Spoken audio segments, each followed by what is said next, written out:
Hello everyone, my name is Hazem Al-Bastan, and today I will be presenting the gig economy ethics, and more specifically Uber as my case study. An increasing number of Americans are depending on side jobs or gigs for their main or supplemental income.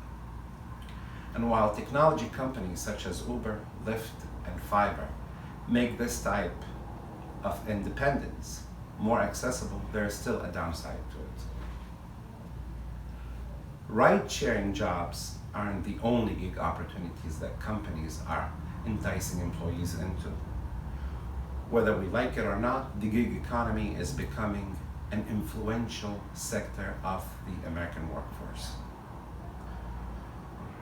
Other examples of the gig economy are photographers, dog walkers, art performers, web designers, or like myself, social marketer, or like my wife, a film editor that is actually helping me with this video.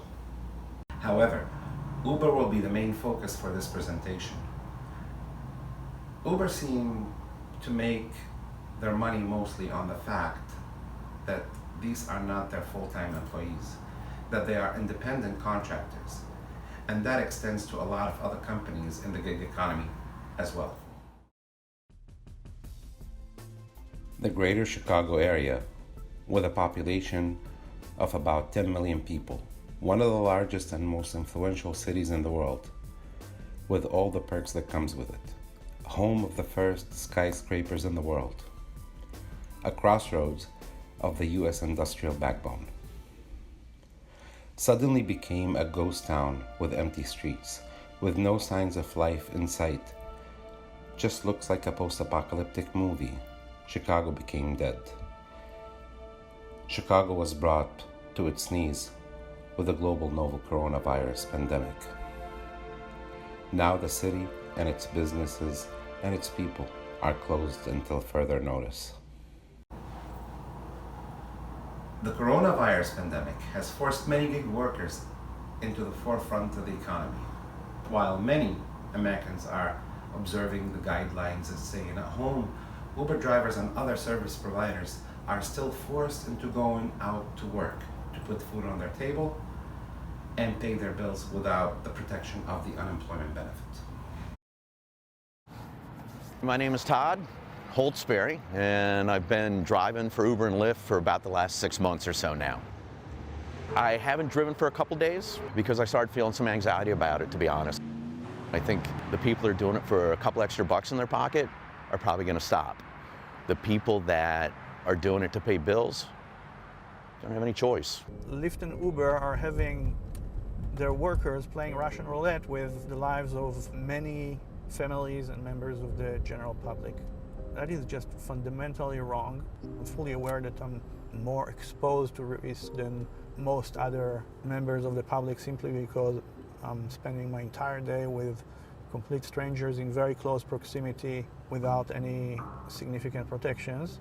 When people don't get paid sick days, it means they do not take care of themselves. It means they postpone going to the doctors, that they end up working rather than staying at home.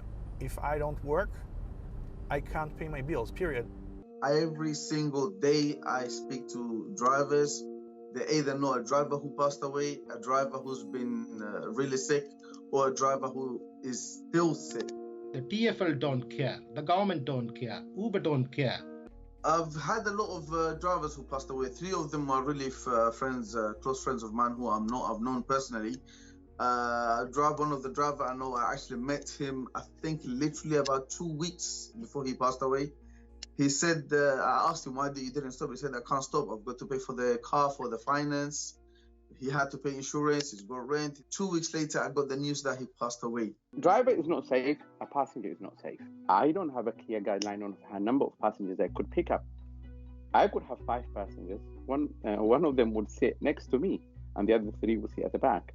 So we're all going to contaminate each other and infect each other. Simple as that. Even the customers sometimes who we pick up, they have this feeling that they own us, they'll be paying for this, I think you have to do this and this and that. And because we don't want to lose the job we don't want to make the customer unhappy. So we tend to become, some of the drivers even tend to become like slaves. There's not any income at the moment, zero. I want to go back to work today. I want to see a clear guideline. I can't afford, it's not how long, it's already basically affecting. I've got insurance to pay for my car. I've got to pay for the loan for my car, which I borrowed from somebody. I've got to pay bills for my house, the rent and everything. I don't know how I'm going to afford all of that. I caught a COVID once.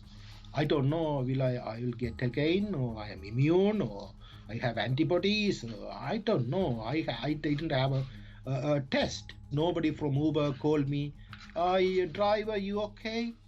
Nobody.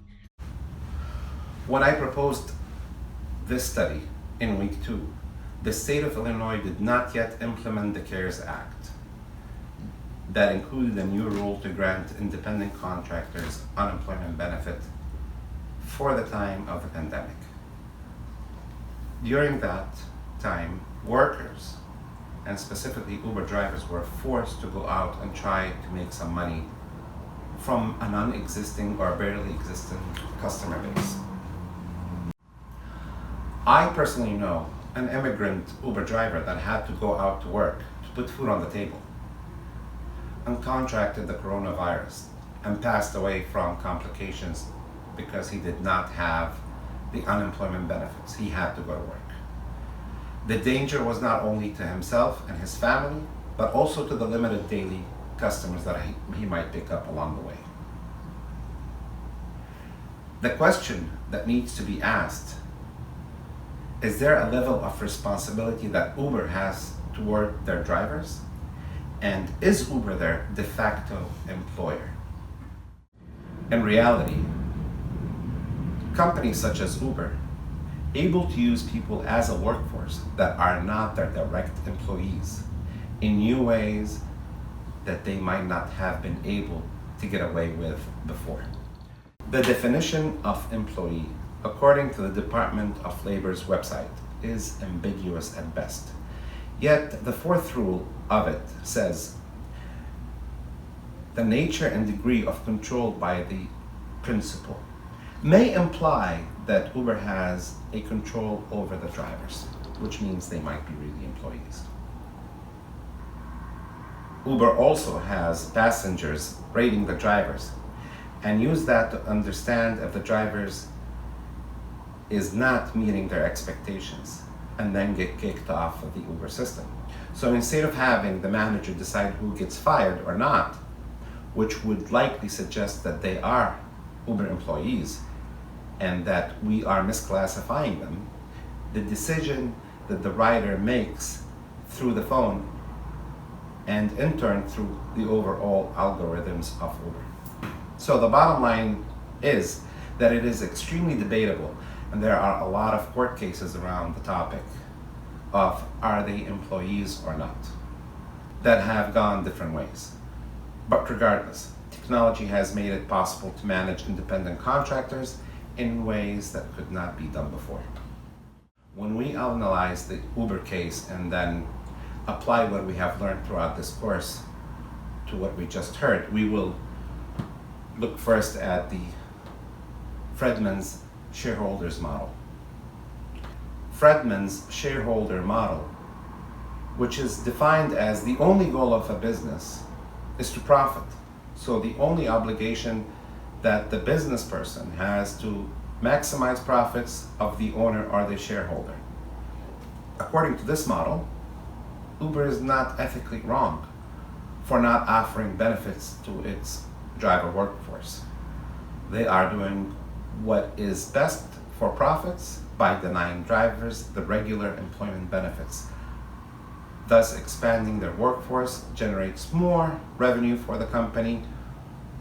Uber will not be ethically wrong in the eyes of a shareholders model believer, as they are maximizing profit for the company, which is the overall goal of the company.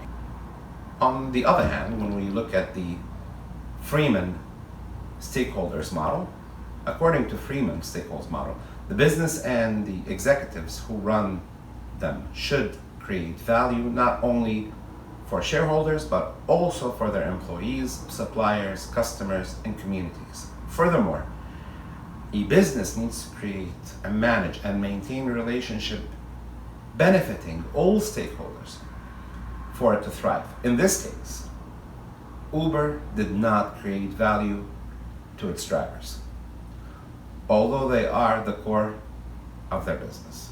Now, when we're talking about utilitarianism, it is based off of the idea that a business should act in a way to maximize happiness in themselves and others.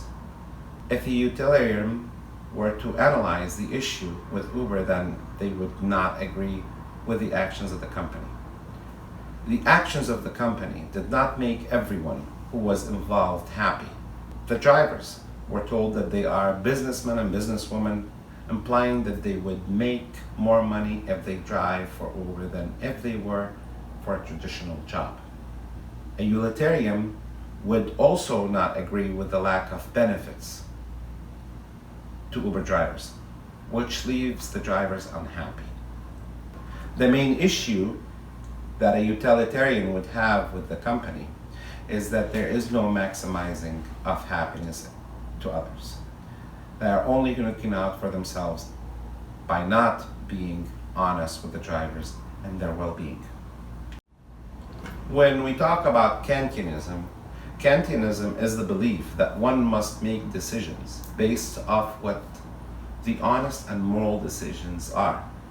In this case, a Kantian will agree with Uber's action not to consider drivers as employees as immoral. The right action in this case is to grant drivers employment status to be under the protection of the federal employment law. The virtue theory is an approach to ethics that emphasizes an individual's character as the key element of ethical thinking, rather than rules about the acts themselves or their consequences. The four virtues in the business world are courage, honesty, temperance, and justice. Uber did not stand for the right actions and ideas in this case. At the end of the day, 36% of the American workforce are gig workers without any benefits. I think that the US labor laws have to be revisited and revised accordingly. Myself as a gig worker, self-employed or independent contractor, or whatever you would like to call me, I'm still a taxpayer. I pay Social Security, federal and state taxes. However, I am denied the benefits of unemployment insurance. I'm not quite sure if this is my fault for being an independent contractor, and is it also the fault of 36% of the American workforce today? But at the end, it is an issue that needs to be resolved. For myself, I'm willing to pay unemployment insurance, just in case of another emergency like the one that we're having right now with the coronavirus pandemic. Thank you for listening. I really appreciate it.